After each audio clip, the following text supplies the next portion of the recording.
Megan had moved to Pinebrook for a fresh start. Her past was filled with chaos, and she longed for peace.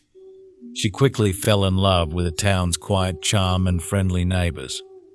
Her new home was a cozy cottage on the edge of the woods, a perfect escape from her troubled history. Life seemed perfect until the night she found the first note. It was pinned to her front door, written in a jagged, almost frantic script. "I see you."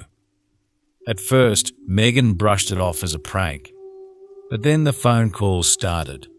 At first, they were silent, just the sound of someone breathing on the other end. Then came the whispers, "I'm watching you."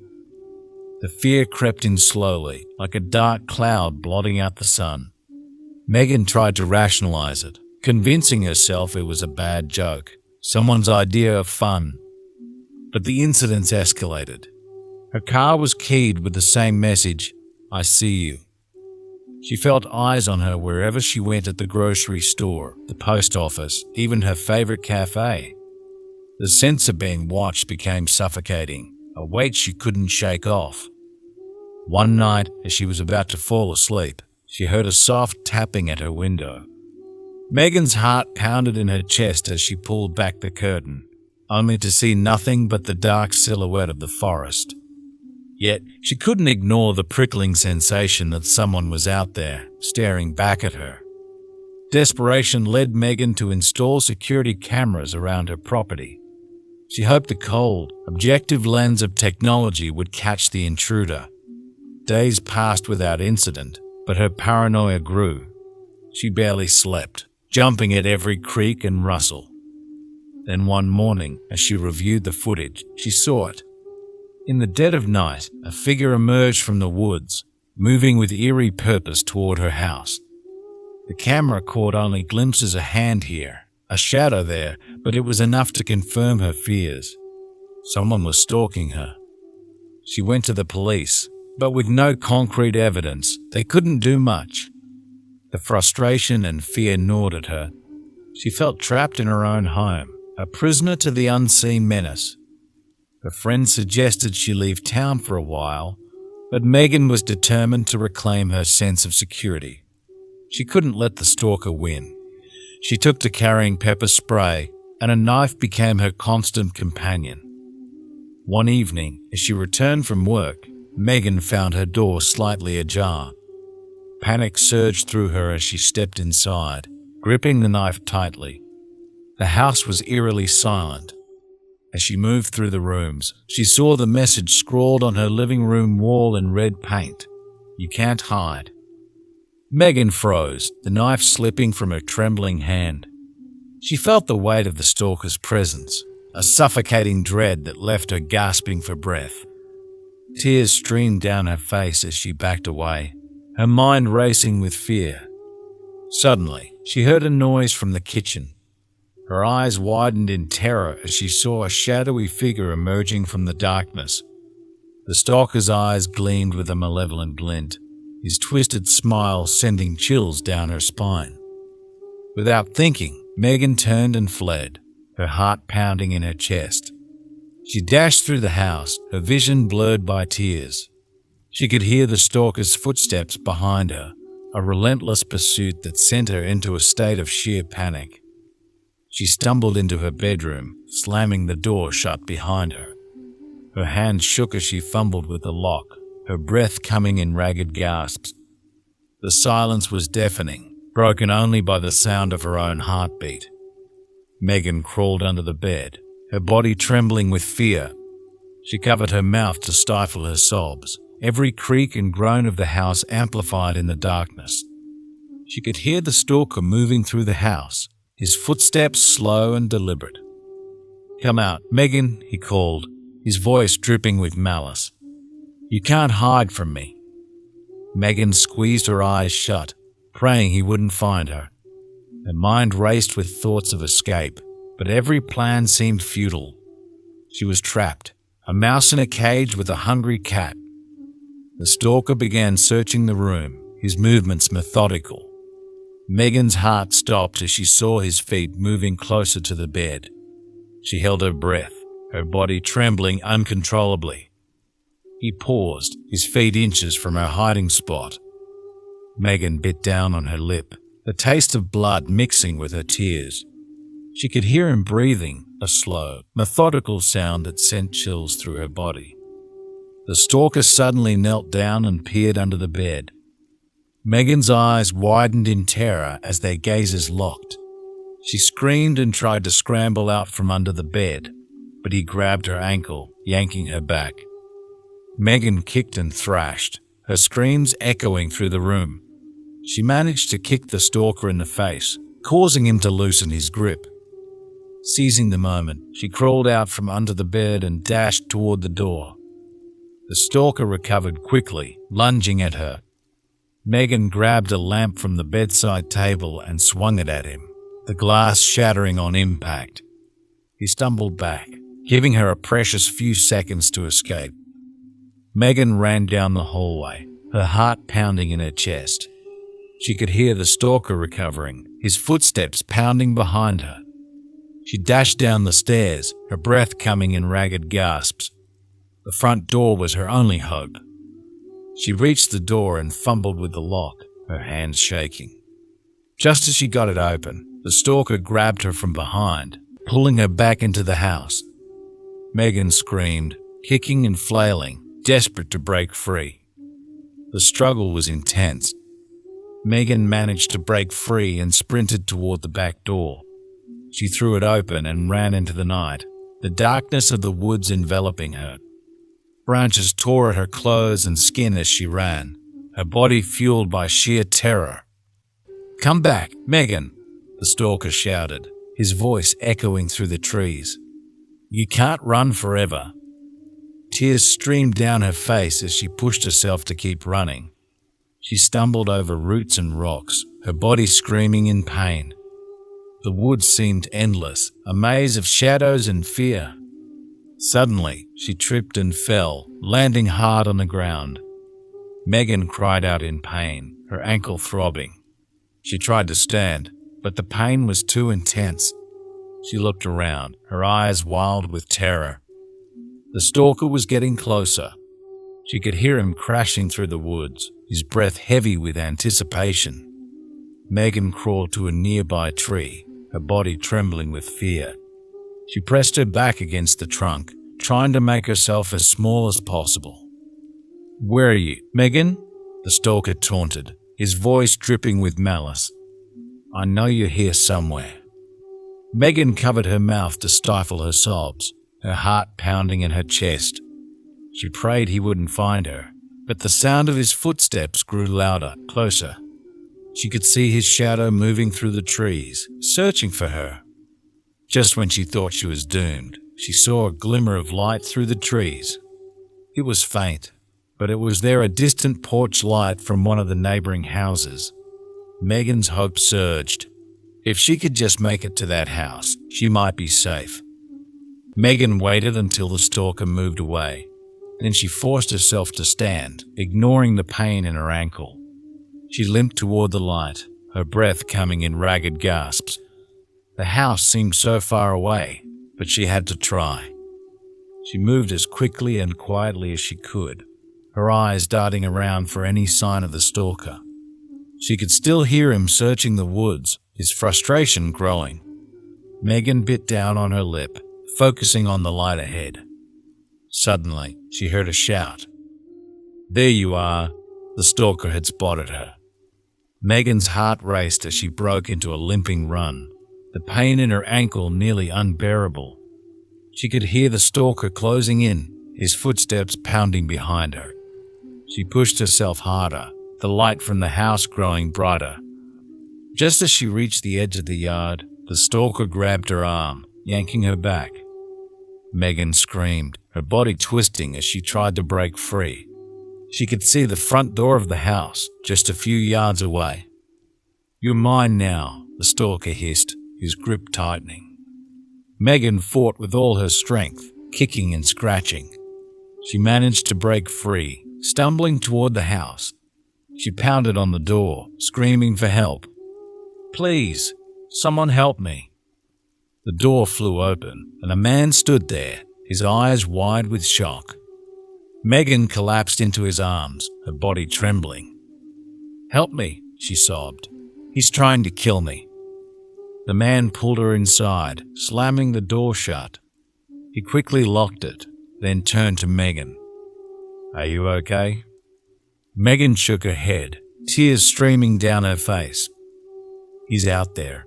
He's going to get in." The man grabbed a phone and called the police, his voice urgent. "There's a woman here being chased by a stalker. We need help now." Megan and the man listened as the stalker pounded on the door, his shouts muffled by the walls. "You can't hide from me, Megan." The minutes felt like hours as they waited for the police. Megan clung to the man, her body shaking with fear. She could hear the sirens approaching, but the stalker was relentless, trying to break down the door. Finally, the police arrived, their lights flashing outside. The stalker, realizing he was outnumbered, disappeared into the woods. The officers searched for hours but found no trace of him. Megan knew this was far from over. The stalker was still out there, lurking in the shadows, waiting for another chance. The police promised to keep an eye on her, but Megan couldn't shake the feeling of dread that had settled over her. Months passed, and life in Pinebrook slowly returned to normal, but Megan was forever changed. She moved to a new house, installed more security measures, and took self-defense classes. Despite the precautions, she couldn't escape the constant fear. Every creak of the floorboards, every rustle of the wind sent her heart racing. She slept with one eye open, the knife never far from reach. She saw the stalker in every shadow, felt his presence in every room. The police increased their patrols, but Megan knew they couldn't watch her all the time. And so, Megan lived her life in a state of perpetual alertness, forever haunted by the shadows that followed. If you enjoyed this story and want more spine-chilling tales, don't forget to like, subscribe, and hit the notification bell. Next story. In the sleepy town of Oak Ridge, nestled between sprawling forests and rolling hills, life was simple and uneventful. But one evening, as the sun dipped behind the treetops, casting long, eerie shadows across the landscape, a chilling tale began to unfold. Leela was a vibrant, adventurous 17-year-old, known for her love of nature and the outdoors.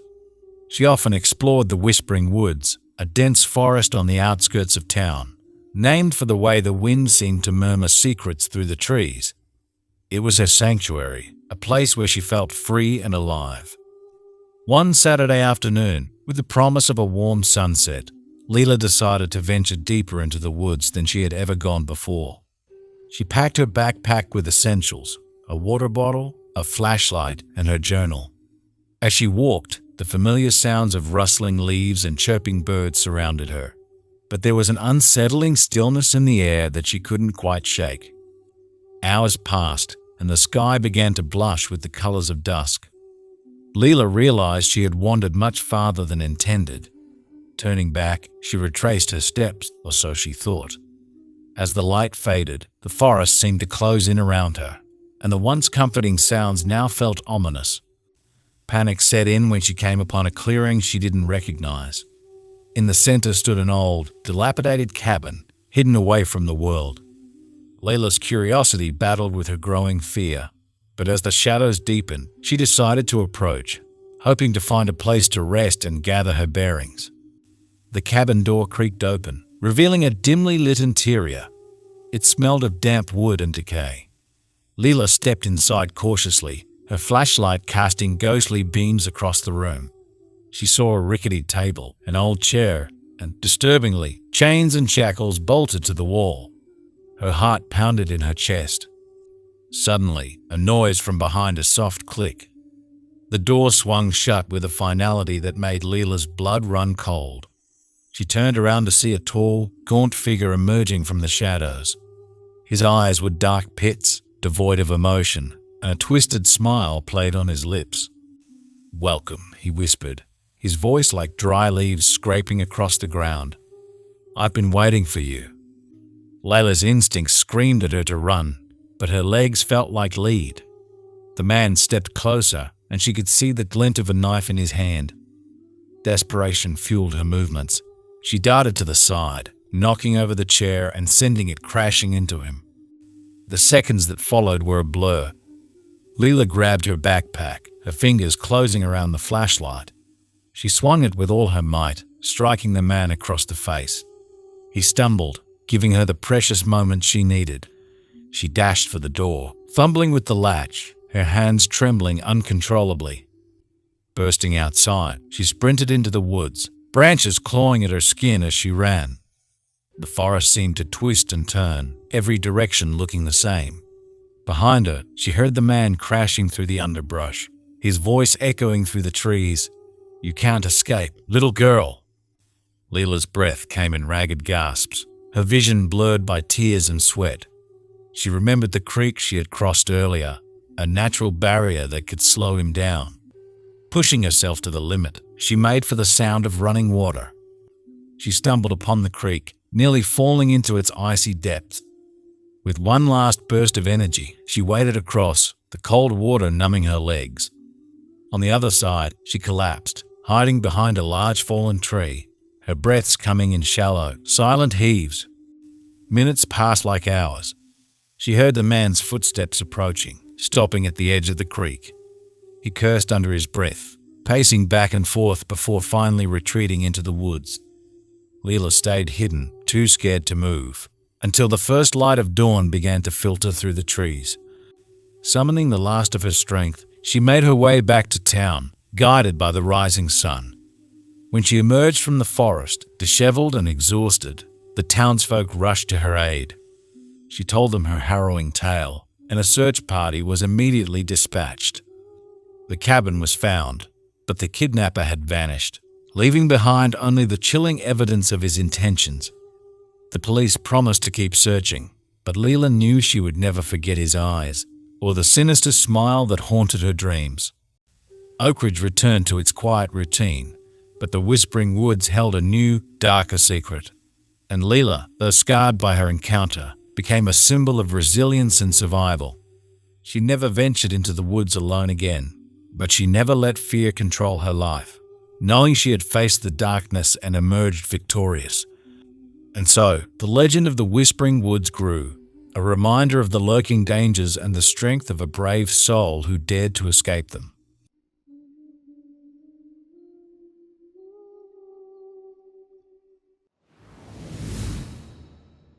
Next story.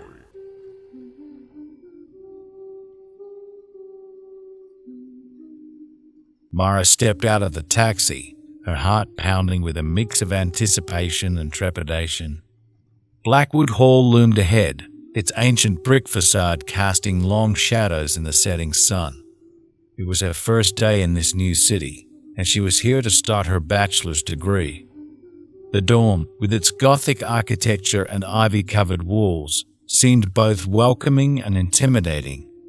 As she walked inside, the bustling activity of students moving in created a lively atmosphere.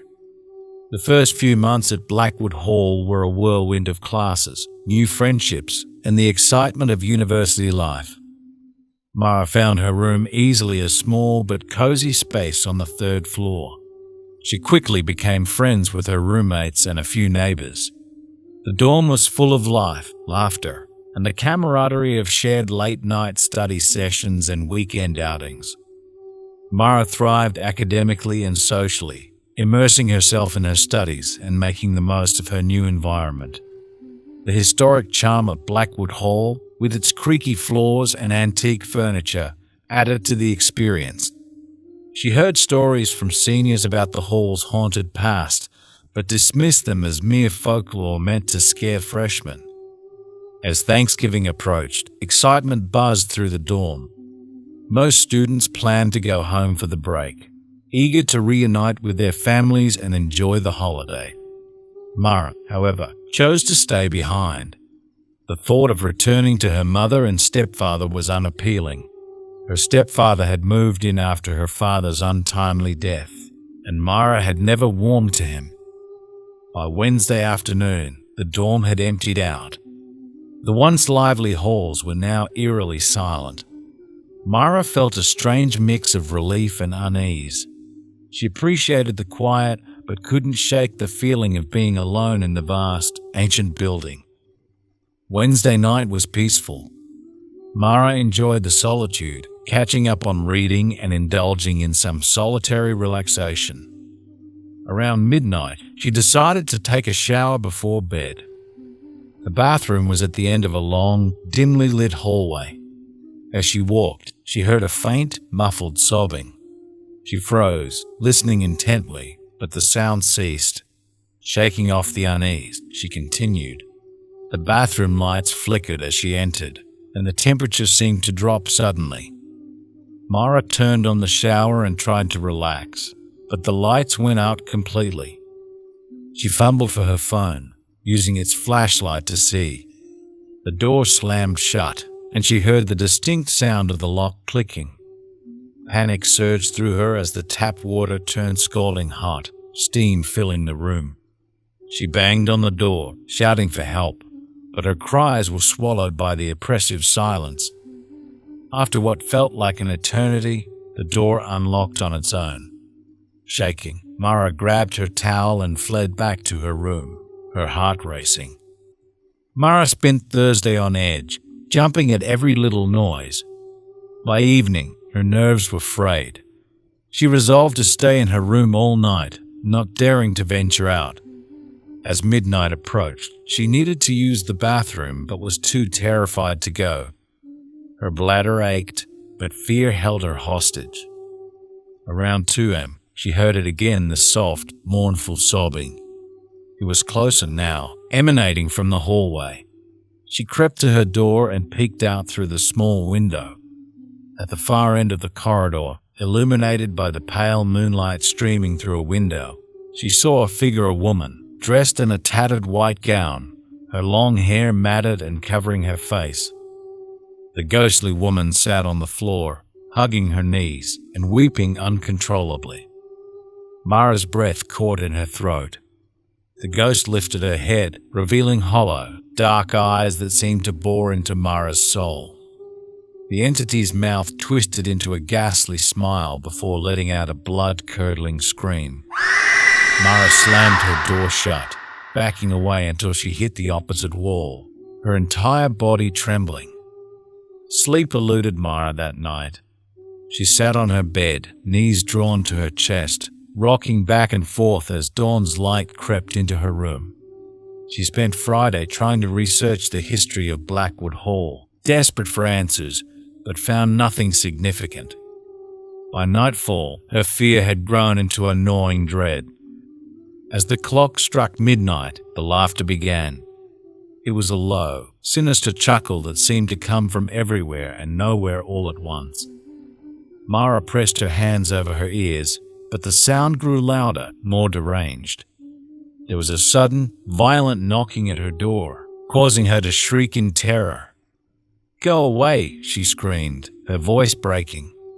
The knocking stopped abruptly, replaced by the sound of whispering, unintelligible but filled with malice. Mara cowered under her blanket, praying for it to end.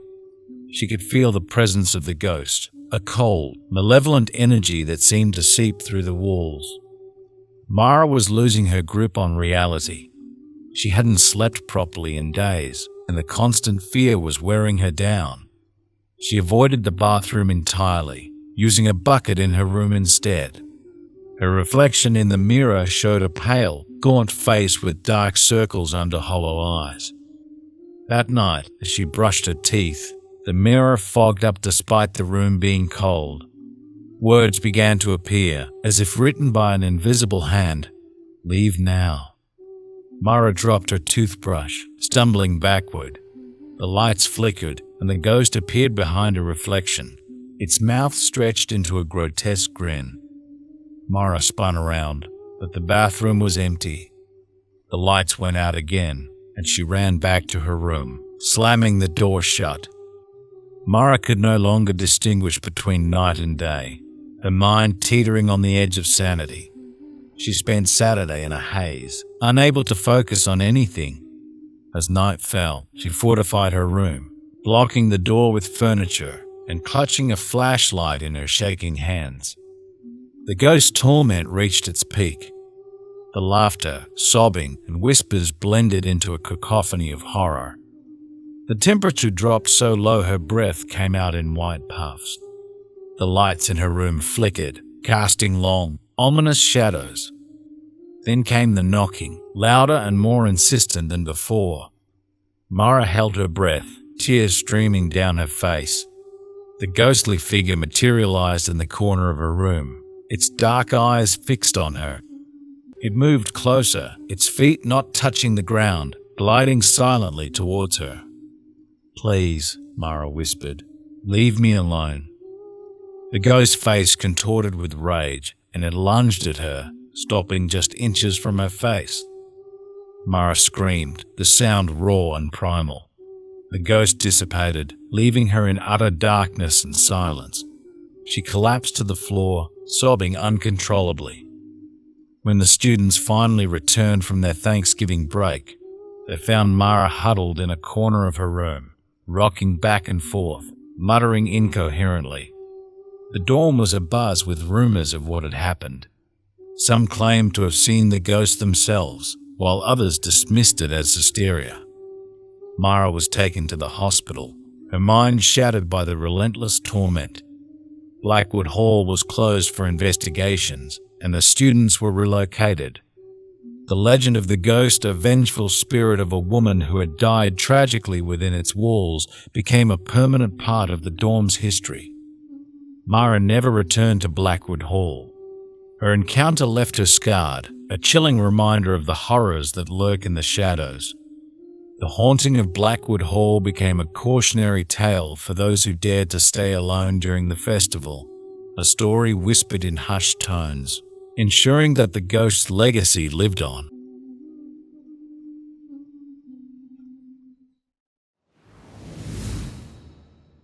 Next story.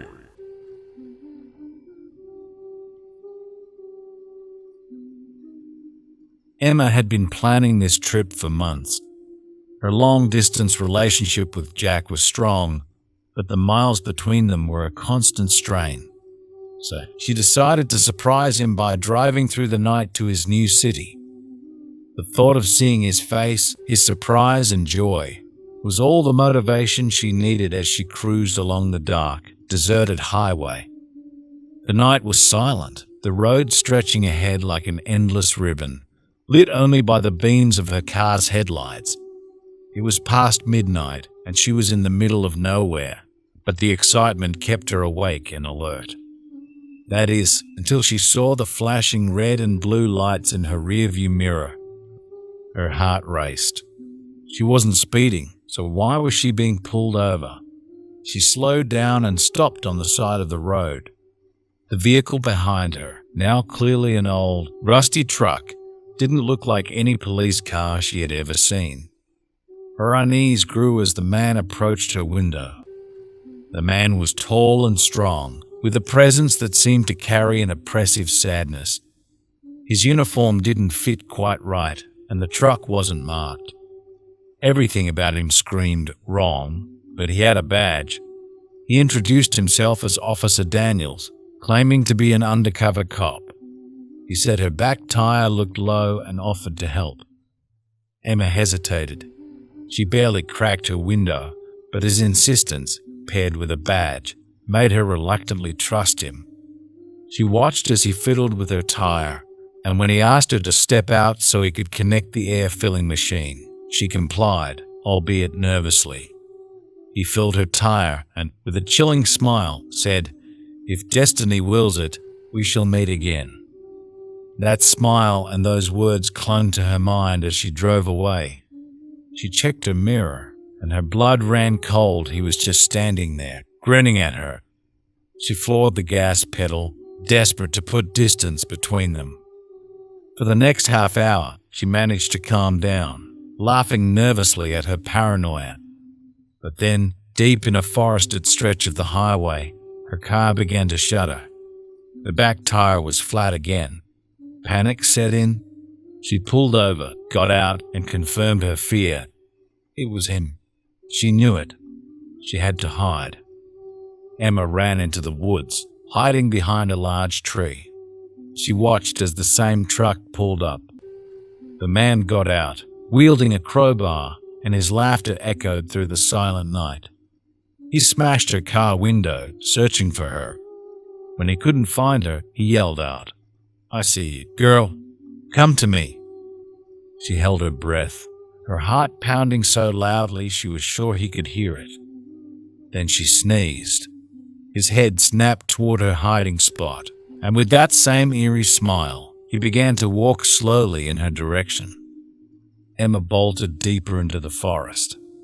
The branches scratched at her skin. The uneven ground threatened to trip her, but she kept running. She found a hollowed-out tree trunk and squeezed inside, curling up as small as she could. She listened as he called out, taunting her, "You can't hide forever. I'll find you." Hours passed. His voice was like a dark spell, weaving through the trees, always closer than she expected. She couldn't stay in one place for long. She moved from hiding spot to hiding spot, her breathing shallow, her limbs shaking. Every snap of a twig, every rustle of leaves was right behind her. In one heart-stopping moment, she saw him through the foliage, his figure illuminated by the moonlight. He was just yards away, sniffing the air like a predator. He muttered to himself, "I can smell your fear. It's only a matter of time." Then she saw him standing far away in the forest. Their eyes locked, and a cold shiver ran down her spine. He called out to her, "Stop running, Emma. I want you." Tears streamed down her face as she begged, "Please, leave me alone." But he shook his head, his voice carrying an eerie tenderness. "I'll always care for you. Once I take you to my home, you'll understand." The sheer horror of his words propelled her into action. She turned and ran, her sobs echoing through the trees. She didn't know where she was going, only that she had to get away. She found another hiding spot, a dense thicket where she could barely see out.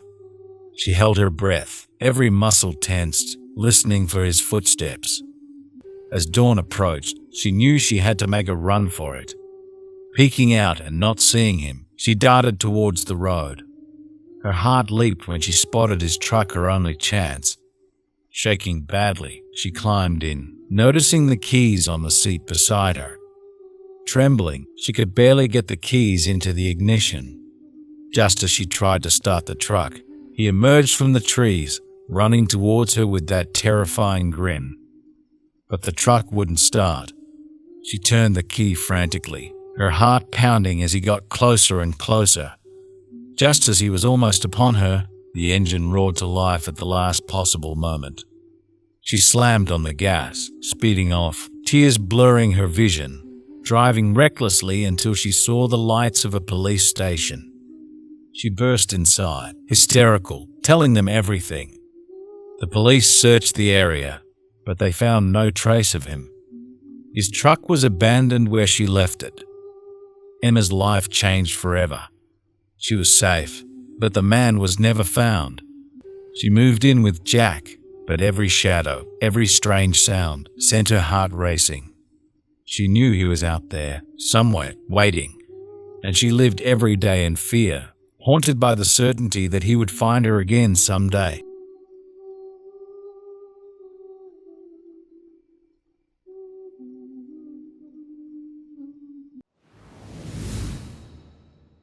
Next story.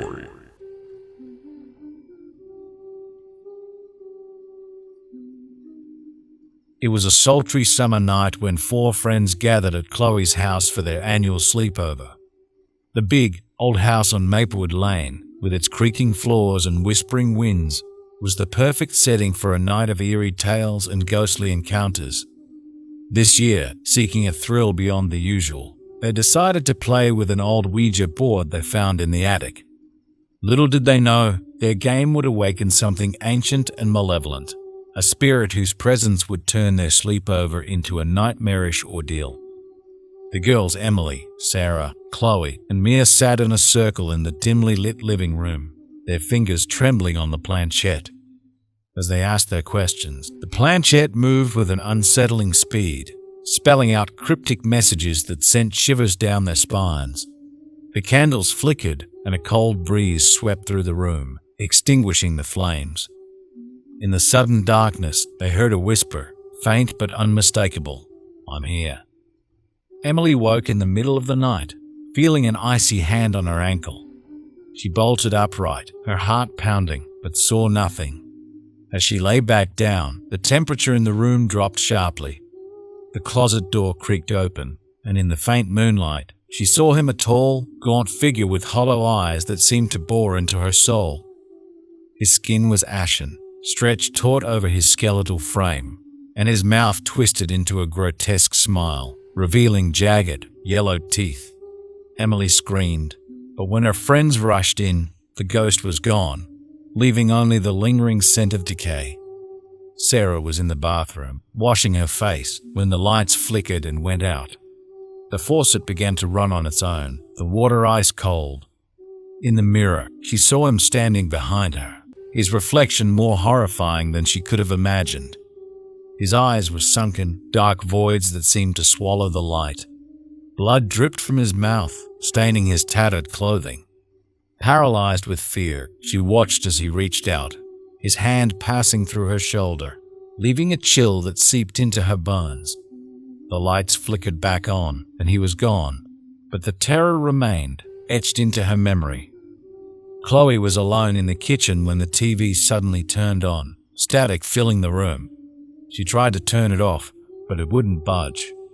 The static morphed into a grotesque image of the ghost, his face filling the screen. He stared at her, his eyes glinting with malice. The kitchen lights flickered, and the doors locked with a loud click. The ghost's face distorted, his mouth opening impossibly wide, emitting a guttural scream that echoed through the house. Chloe covered her ears, the sound deafening, until the TV turned off abruptly, leaving her in silence and darkness, her heart racing. Mia woke to the sound of scratching at her bedroom window. Pulling back the curtain, she saw the ghost outside, his skeletal hand dragging across the glass. His eyes glowed a sickly yellow, and his mouth moved silently, as if speaking words she couldn't hear. The window shattered, and he was suddenly inside, looming over her bed. His breath was cold against her face, and he whispered her name, a raspy, menacing sound that sent chills down her spine. The door slammed shut, and she was trapped, his figure fading into the shadows as the room grew colder and darker, leaving her paralyzed with fear. Terrified and exhausted, the girls finally confessed their encounters to each other. Each story was more horrifying than the last, and they realized the ghost was haunting them all. That night, they huddled together in the living room, hoping to find safety in numbers. The ghost had other plans. As midnight approached, the air grew frigid. The lights flickered and the TV turned on, showing the ghost's face once more. This time, he stepped out of the screen, his body solid and more terrifying than ever. His eyes glowed with a malevolent fire, and his laughter echoed through the room. The furniture shook, and the walls dripped with a dark, viscous substance. He moved toward them, his steps slow and deliberate, his presence overwhelming. In a desperate bid to escape, the girls ran to the attic, hoping to find something that could stop the ghost. The Ouija board lay in the corner, its planchette moving on its own, spelling out a final message: "You cannot escape." The ghost appeared before them, his form more monstrous than before. His skin was peeling, revealing rotting flesh beneath, and his eyes burned with a hatred that froze their blood. His limbs twisted unnaturally, bones cracking with each movement. As he reached out, the girls screamed, the sound echoing through the house, their terror palpable. The ghost's eyes flared with an unnatural light, and suddenly the attic door slammed shut, trapping them inside. The temperature plummeted, and their breath became visible in the icy air. The walls began to close in, the space shrinking as if the house itself was alive and complicit in their torment. The ghost's laughter grew louder, more maniacal, resonating within their very bones. In the dim light of the attic, the ghost features became more grotesque, his eyes hollow and black, his mouth a gaping maw of darkness. He moved closer, the sound of his footsteps like the cracking of ancient wood. The girls backed away, their hearts pounding, but there was nowhere to go. The ghost raised a hand, and the Ouija board flew into the air, hovering before them. The planchette moved rapidly, spelling out a chilling warning: "Surrender your souls." Emily, desperate to protect her friends, lunged for the board, but the ghost intercepted her. His icy grip closed around her wrist, and she screamed as the cold seeped into her flesh, numbing her arm. The ghost's face twisted into a smile, a horrible parody of human expression. "You belong to me now," he whispered, his voice a hollow echo. Sarah, Chloe, and Mia tried to pull Emily away, but the ghost's strength was overwhelming. The attic seemed to pulse with malevolent energy, the walls vibrating as if responding to the ghost's anger. The girls' screams mingled with the ghost's laughter, creating a cacophony of terror that filled the house. In one final, desperate act, Chloe grabbed a nearby candle and thrust it at the ghost. The flame flickered and died, swallowed by the darkness that surrounded him. The ghost's eyes blazed with fury, and he lashed out, sending the girls sprawling across the floor. The Ouija board crashed to the ground, and the planchette spelled out one last, chilling word: eternity. The room grew darker, the shadows closing in around them.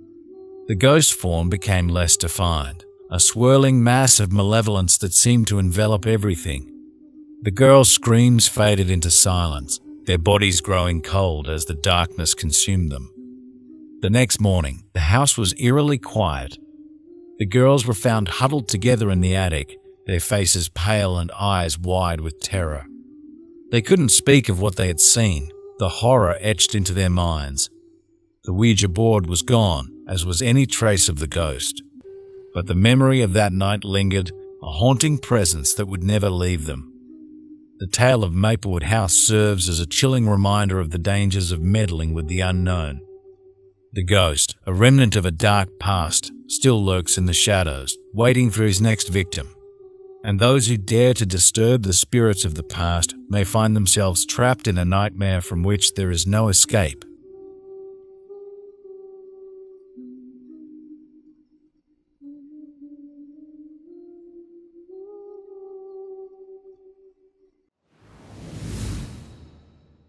Next story.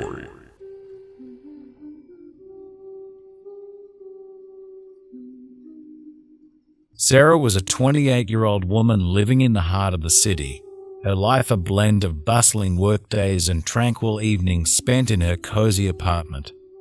An independent woman with a promising career in marketing, she had a tight-knit group of friends and a cat named Whiskers who kept her company. Despite her seemingly fulfilling life, she often felt a gnawing loneliness. In an effort to find companionship, she turned to Tinder, hoping to meet someone who could share her dreams and adventures. One evening, Sarah matched with Alex, a man in his early 30s with a magnetic smile and a profile that radiated charm. Their conversations flowed effortlessly, filled with shared interests in literature, travel, and a passion for cooking. He seemed genuine and thoughtful, often sending her good morning texts and checking in on her day. After 2 weeks of engaging conversations, they decided to meet for a coffee date at a quaint cafe downtown. Their first date was everything Sarah had hoped for. Alex was just as charming in person as he was online. They talked for hours, laughing and sharing stories about their lives. Sarah felt a connection she hadn't experienced in years. As the date ended, Alex walked her to her car, giving her a warm hug and promising to call her soon. Sarah drove home with a fluttering heart, excited about the possibilities of this new relationship. However, the thrill of new romance soon gave way to an undercurrent of unease. The day after their date, Sarah noticed Alex standing across the street from her apartment as she left for work. He waved and smiled, explaining later via text that he was in the neighborhood and thought he'd say hi. She dismissed it as a coincidence, but a seed of discomfort was planted. Over the next few days, Alex's behavior grew increasingly intrusive. He seemed to know details about her life that she hadn't shared, like her favorite coffee shop and the routes she took for her evening runs. One night, she returned home to find a bouquet of her favorite flowers on her doorstep with a note that read, "Thinking of you, always, Alex." Sarah's heart raced, torn between flattery and fear. How did he know where she lived? As the days passed, Alex's presence became more pervasive. He appeared at her gym, at the supermarket, and even at her workplace, always with the same explanation: he was just passing by. Sarah's friends began to notice her anxiety, urging her to set boundaries. She tried to talk to Alex about it, but he brushed off her concerns with a charming laugh and reassurances that he was just eager to see her.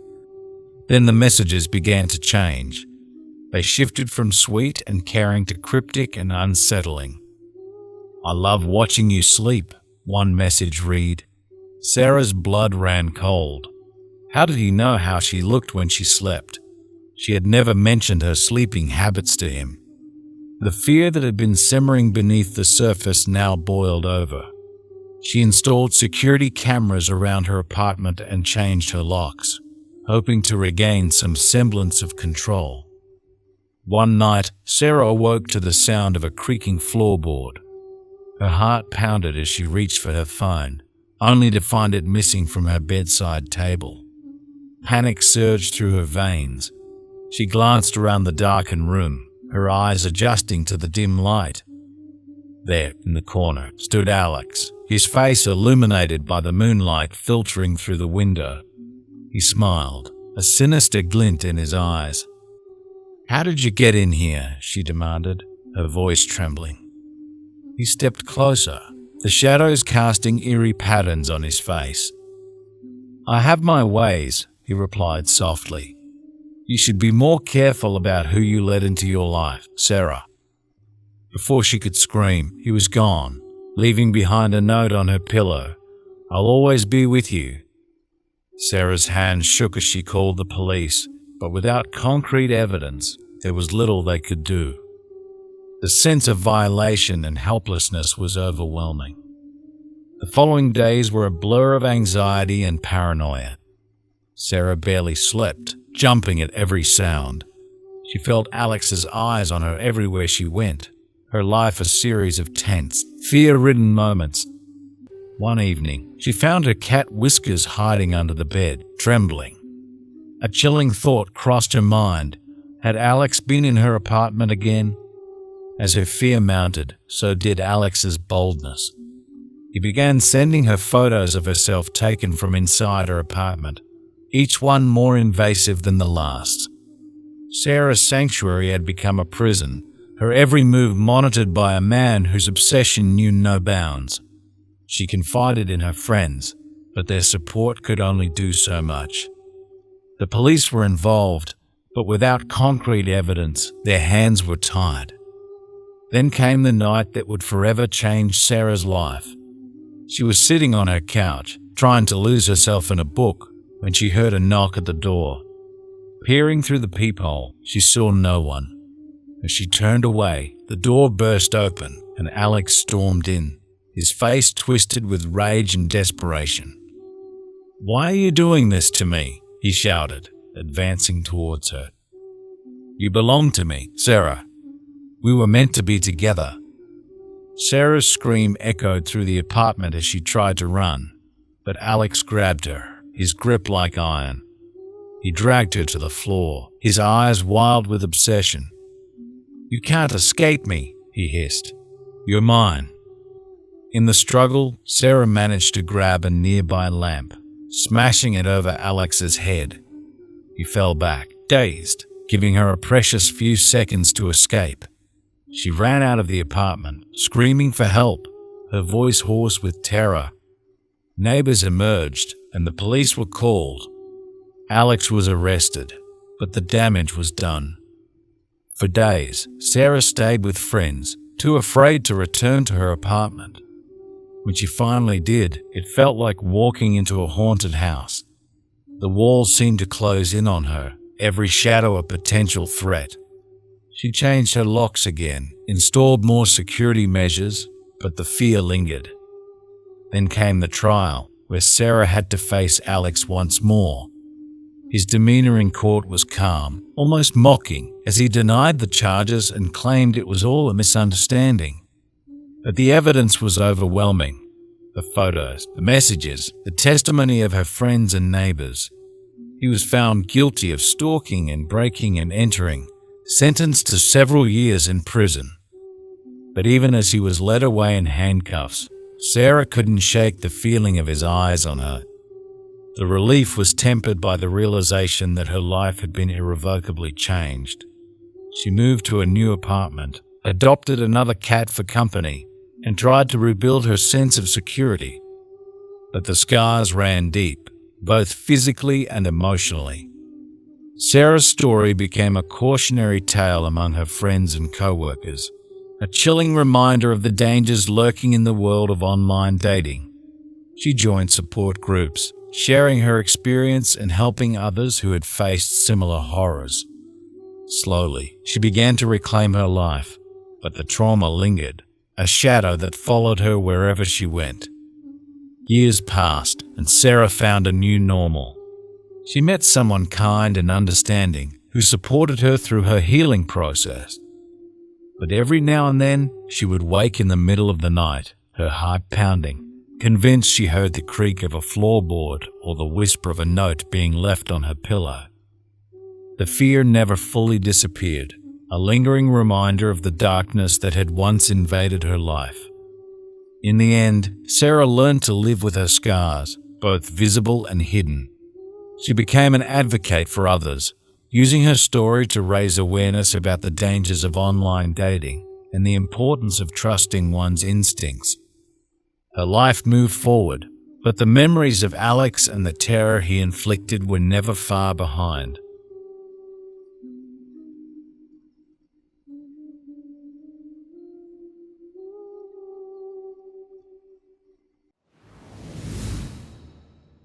Next story.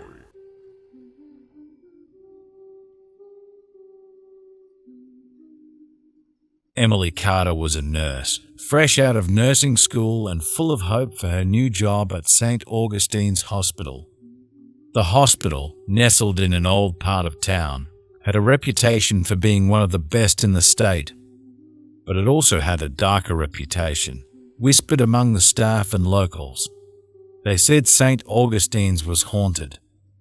Emily dismissed the rumors as nothing more than local folklore. She had always been rational, preferring to believe in science and facts rather than ghost stories. Little did she know, her rational world was about to be turned upside down. Emily's first few weeks at the hospital were uneventful. She worked the night shift, a time when the hospital was eerily quiet. One night, as she made her rounds, she heard the faint sound of a child crying. The sound seemed to come from room 305, a room that had been empty for years due to renovations. With a sense of duty, she approached the room. The door creaked open, revealing a dimly lit space. The crying stopped abruptly as she stepped inside. Emily felt a chill run down her spine. The air was heavy, and she could see her breath misting in the cold. "Hello?" she called out softly. There was no answer. She searched the room thoroughly but found nothing. As she turned to leave, she felt a small, cold hand grip her wrist. She spun around, but there was no one there. The sensation of the touch lingered, and she could see faint, child-sized handprints on her skin. Terrified, Emily ran out of the room, her heart pounding in her chest. She reported the incident to her supervisor, who brushed it off as stress and exhaustion. But Emily couldn't shake the feeling that something was terribly wrong. The next few nights were filled with more disturbing occurrences. Emily heard whispering voices echoing through the halls, voices that seemed to call her name. They were soft at first, but grew louder and more insistent. The voices seemed to come from all directions, surrounding her. One particularly terrifying night, Emily was in the hospital's basement storage room, searching for supplies. The whispers began again, louder and more desperate. She tried to ignore them, focusing on her task. But then the temperature dropped suddenly, and she saw her breath misting in the air. The whispers grew into screams, and Emily felt a force push her against the wall. She struggled, but the unseen entity held her in place. The voices were deafening now, a cacophony of anger and pain. Emily closed her eyes, praying for it to stop. And then, just as suddenly as it had begun, it ended. The voices ceased, and the pressure holding her against the wall disappeared. Emily fell to the floor, shaken and terrified. She knew she couldn't stay in the hospital much longer. The spirits were becoming more violent, and she feared for her life.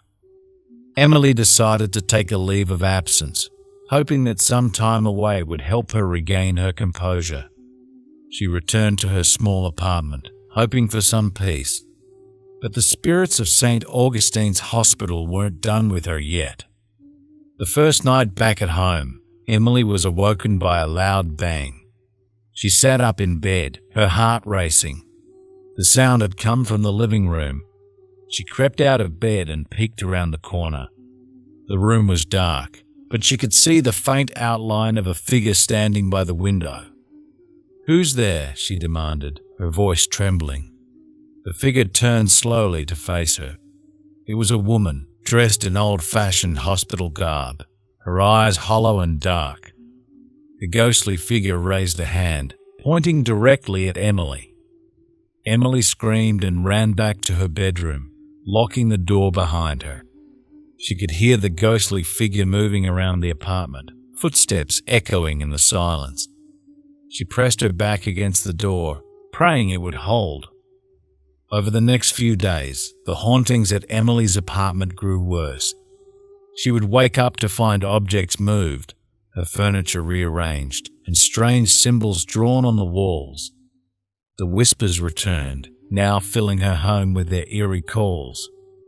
Emily's mental state began to deteriorate. She barely slept, jumping at every sound and shadow. She contacted a paranormal investigator, desperate for help. The investigator, a woman named Sarah, arrived the next day. As Sarah walked through the apartment, she confirmed Emily's worst fears. The spirits from St. Augustine's had followed her home. They were bound to her, feeding off her fear and energy. "We need to confront them," Sarah said. "You have to face them and let them know they don't have power over you." That night, Sarah and Emily prepared for the confrontation.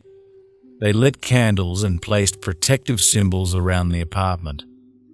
Emily felt a mix of fear and determination. She had to reclaim her life. As midnight approached, the temperature in the apartment dropped sharply. The candles flickered and the whispers began again. The ghostly figure of the nurse appeared in the living room, her hollow eyes fixed on Emily. "Why are you here?" Emily demanded, her voice steady despite her fear. The ghost didn't respond, but more figures began to materialize around her. Patients, doctors, and other nurses, all with the same hollow eyes and anguished expressions. They moved closer, surrounding Emily and Sarah. Sarah began to chant, invoking protective prayers and asking the spirits to leave. The air grew heavy, and the spirits seemed to resist, their forms flickering in and out of focus. Emily joined in the chant, her voice growing stronger with each word. "Leave me alone. You have no power over me," she shouted, her voice echoing through the apartment. The spirits paused, their forms wavering. Emily felt a surge of strength and continued chanting, pushing back against the fear that had gripped her for so long. The ghostly figures began to fade, their anguished expressions softening. One by one, they disappeared, until only the nurse remained. She looked at Emily with a sad, hollow gaze, and then she too vanished. The apartment grew warmer, and the oppressive weight lifted. In the aftermath, Emily felt a sense of peace she hadn't known in months. The spirits were gone, and her apartment was once again her own. She thanked Sarah profusely, grateful for her help. Emily decided to resign from St. Augustine's Hospital. She found a new job at a different hospital, one without a haunted past. The experience had changed her, making her more aware of the unseen world around her. She knew she would never forget the ghost of St. Augustine S, but she also knew she had the strength to face whatever came her way. As she settled into her new life, Emily couldn't help but feel a sense of relief. She had faced her fears and emerged stronger. The hauntings had ended, but the memory of those chilling nights would stay with her forever.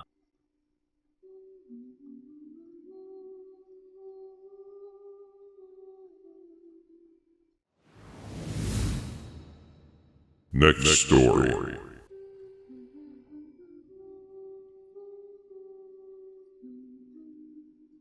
In the waning light of an autumn day, the air held a crisp bite, foreshadowing the winter to come. Amelia stood on the edge of the highway, her thumb extended and her heart pounding with each passing car.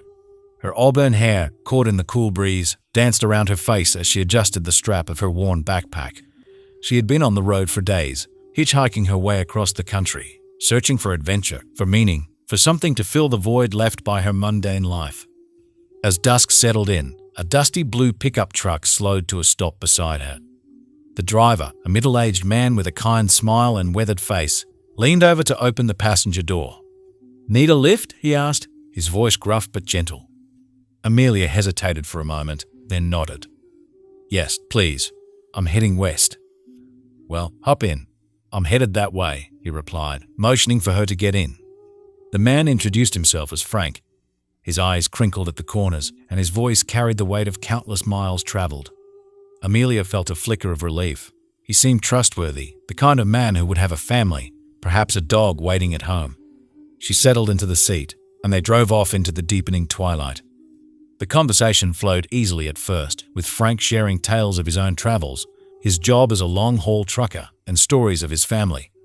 But as the night grew darker, the atmosphere in the truck shifted. Frank's demeanor changed subtly, his smile faded, and his eyes grew colder, more calculating. He began asking Amelia personal questions, prying into her life in a way that made her uncomfortable. She deflected as best she could, her unease growing with each passing mile. The highway stretched out like a ribbon through the endless expanse of trees, and Amelia's hope of finding safety dwindled with every turn. She tried to keep calm, but her instincts screamed that something was very wrong. The landscape outside grew more desolate, the towns fewer and farther between. When Frank finally pulled off the main road onto a deserted dirt track, her heart sank. "Just a quick detour," he said, his voice now devoid of warmth. "Shortcut to avoid the tolls." Amelia's fingers gripped the seatbelt tightly. She knew she had made a terrible mistake. The truck bumped along the rough path, trees closing in around them like silent sentinels. Her mind raced, searching for a plan, an escape. The truck finally came to a stop in front of an old, dilapidated cabin, hidden deep within the forest. Frank turned to her, his eyes now predatory. "End of the line," he said, his voice chillingly calm. Amelia's pulse thundered in her ears. She knew she had to act fast. As Frank reached over to grab her arm, she unbuckled her seatbelt and bolted from the truck. She sprinted into the forest, branches tearing at her clothes and skin. Behind her, she could hear Frank cursing, the sound of his footsteps pounding the earth as he gave chase. The forest was a labyrinth of shadows and twisted roots, but Amelia pushed forward, driven by sheer terror. She stumbled and fell, her hands and knees scraping against the rough ground. But she forced herself to get up and keep running. Her breath came in ragged gasps, her vision blurred with tears. Just when she thought she couldn't go on any longer, she burst into a clearing. The moonlight illuminated an old, abandoned farmhouse. With no other option, she ran inside, her heart hammering in her chest. She found a narrow staircase and climbed to the attic, hiding behind a pile of old boxes and crates. She tried to calm her breathing, to make herself as small and quiet as possible. Minutes passed like hours. She could hear Frank searching the house below, his footsteps heavy and deliberate. She held her breath, praying he wouldn't find her. The attic was a silent witness to her fear, the dust motes dancing in the moonlight as if mocking her plight. Then the footsteps stopped. The silence was deafening. Amelia dared not move, her muscles aching from the tension. She closed her eyes, willing herself to become invisible. Suddenly, the trapdoor to the attic creaked open. Frank's head appeared, his eyes scanning the room. Amelia's heart nearly stopped. She bit her lip to stifle a sob, her body trembling uncontrollably. Frank's gaze lingered for a moment, then he stepped back, closing the trapdoor. She heard his footsteps retreating, the sound growing fainter until there was nothing but the oppressive silence. Amelia waited, her mind racing. She couldn't stay there. She had to keep moving, had to find help. She crept down the stairs, every creak and groan of the old wood amplified in her ears. The house was empty, the front door ajar. She stepped outside, the cold night air biting her skin. She had no idea where she was, but she knew she had to get back to the highway. She stumbled through the forest, the distant hum of the highway her only guide. Hours passed, and just as dawn began to break, she emerged from the trees onto the asphalt. Her relief was short-lived. Frank's truck was there, parked on the side of the road, waiting. Frank himself stood leaning against the hood, his arms crossed, a cold smile on his face. "Thought you could get away, huh?" he said, his voice dripping with menace. Despair washed over Amelia. She backed away, her mind frantic for a solution, any way out. But before she could react, Frank lunged at her, his hands grabbing her arms with bruising force. Amelia fought back with every ounce of strength she had left, kicking and screaming, but Frank was too strong. He dragged her back towards the truck, his grip like iron. She knew if he got her inside, she would never escape. Summoning the last of her energy, she twisted free and ran towards the edge of the highway. Without looking, she dashed into the path of an oncoming car. The screech of brakes filled the air, followed by a sickening thud.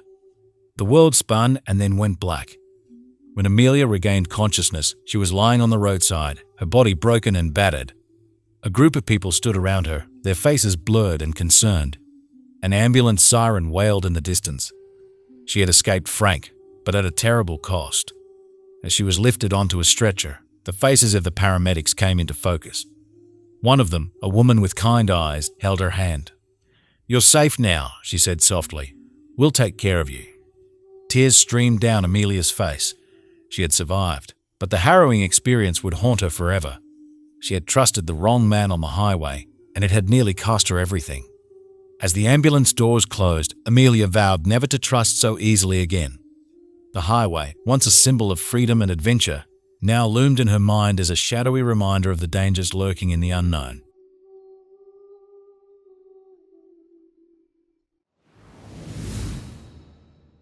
Next story.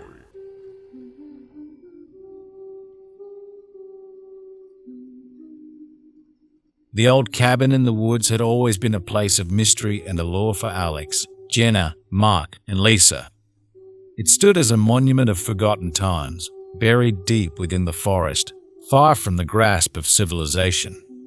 The plan was simple: a weekend getaway to escape the pressures of their daily lives, filled with laughter, ghost stories, and the thrill of isolation. The first night, the group settled in, lighting a fire and exchanging urban legends that sent shivers down their spines. The ancient structure creaked and groaned, but they dismissed it as the house settling. As the fire dwindled, they decided to call it a night, unaware of the terror that awaited them. In the dead of night, a faint tapping on the window stirred Alex from his slumber. Groggy and annoyed, he peered out into the darkness but saw nothing. The forest was eerily silent, and the moon cast long, sinister shadows across the clearing. He dismissed it as a figment of his imagination and went back to bed. Morning came with an unsettling discovery. Jenna's phone was missing. Frustration turned to fear when they found a single muddy footprint inside the cabin, leading to the door that stood ajar. Panic set in. Someone had been inside while they slept. Determined to shake off the eerie feeling, they decided to explore the woods, hoping to find cell reception and call for help. As they ventured deeper, they stumbled upon an old, dilapidated shed. Curiosity got the better of them, and they pried open the door, revealing a horrifying scene. Crude drawings, photographs of missing people, and disturbing notes detailing their lives. Their hearts pounded as realization dawned. They were being watched. The kidnapper, a shadow in the woods, had chosen them as his next victims. Racing back to the cabin, they found it ransacked, their belongings scattered and the front door wide open.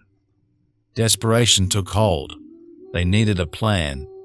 They decided to split up. Alex and Lisa would stay and fortify the cabin, while Mark and Jenna would venture out to find help.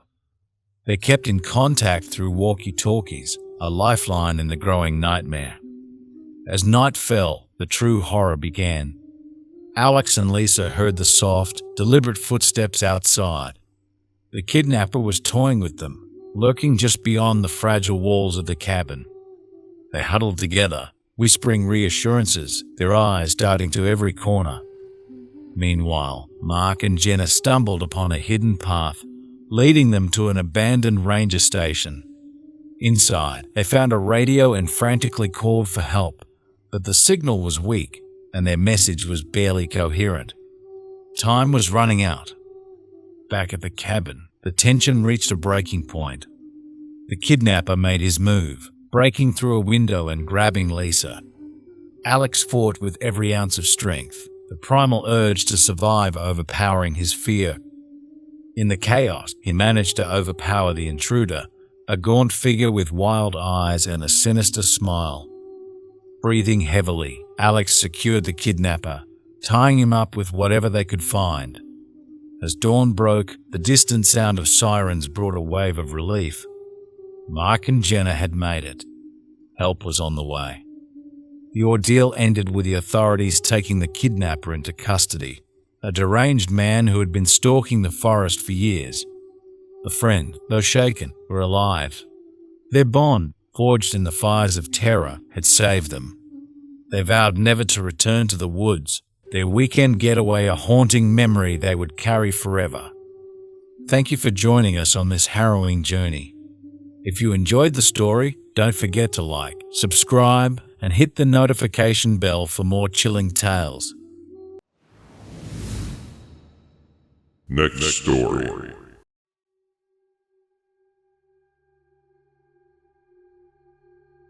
Sycamore Street, like any other suburban neighborhood, was a place of quiet, tree-lined streets and families who waved politely to one another. It was the sort of place where children played freely, and the biggest excitement might be a new family moving in. But one autumn evening, as the orange and red leaves crunched underfoot and the shadows grew long, something changed. Mia was walking home from her friend Sarah's house. The sky was painted in the deep purples and blues of twilight, and the streetlights began to flicker on, casting a soft glow on the deserted street. She enjoyed these walks, savoring the solitude and the cool breeze that whispered through the trees. But tonight, an uneasy feeling gnawed at the back of her mind. It began with a faint sound of footsteps behind her, so soft they might have been imagined. She turned to look, but there was no one there. Dismissing it as a trick of the mind, Mia continued on, quickening her pace slightly. The sound returned, a little louder, a little closer. Her heart began to pound. She looked back again, and this time she saw him. A figure, cloaked in shadow, stood several yards behind her. He was tall and thin, with a face obscured by the darkness and a wide-brimmed hat pulled low. The air around him seemed to ripple with a cold that pierced the autumn chill. Mia's breath hitched in her throat, and she broke into a run. The footsteps quickened, matching her pace with an almost rhythmic precision. Panic surged through her veins as she darted through the streets, turning corners and weaving through yards, desperate to lose her pursuer. She could see her house in the distance, the porch light a beacon of hope. Just a little further, she told herself, pushing her legs to move faster. But the footsteps never faltered, the shadow never wavered. As she reached her front door, Mia fumbled with her keys, her hands trembling. She could feel the stranger's presence looming closer, the coldness seeping into her bones. Finally, the key slid into the lock, and she burst through the door, slamming it shut behind her. Her parents, startled by her sudden entrance, looked up from the living room.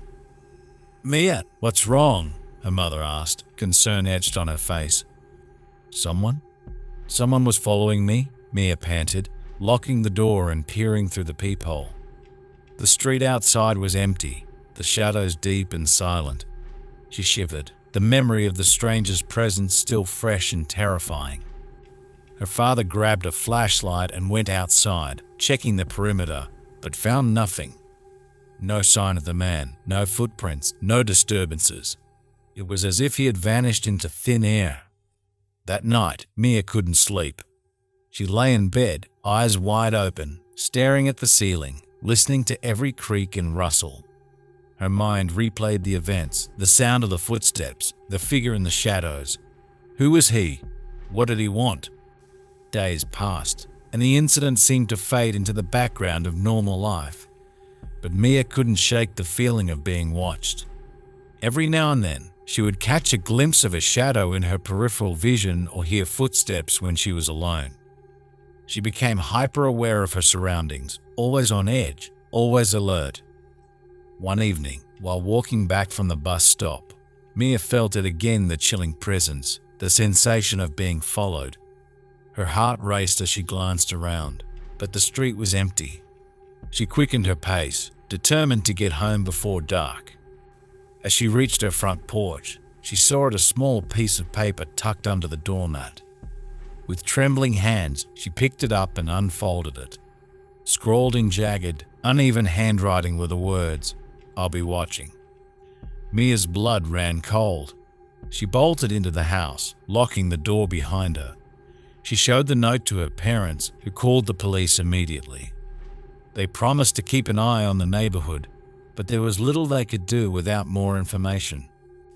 For weeks, Mia lived in a state of heightened anxiety, always looking over her shoulder, always on guard. The stranger didn't appear again, but the fear lingered, a shadow that refused to lift.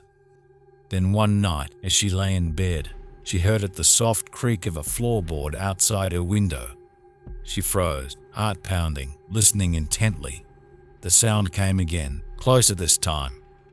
Mia's hand inched towards her phone, ready to call for help, when a face appeared at her window. The wide-brimmed hat, the shadowed features, it was him, the stranger. Before she could react, the window shattered and a gloved hand reached in, fumbling for the lock. Mia screamed, scrambling out of bed and towards the door. She threw it open, racing down the hall as her parents rushed out of their room, alarmed and confused.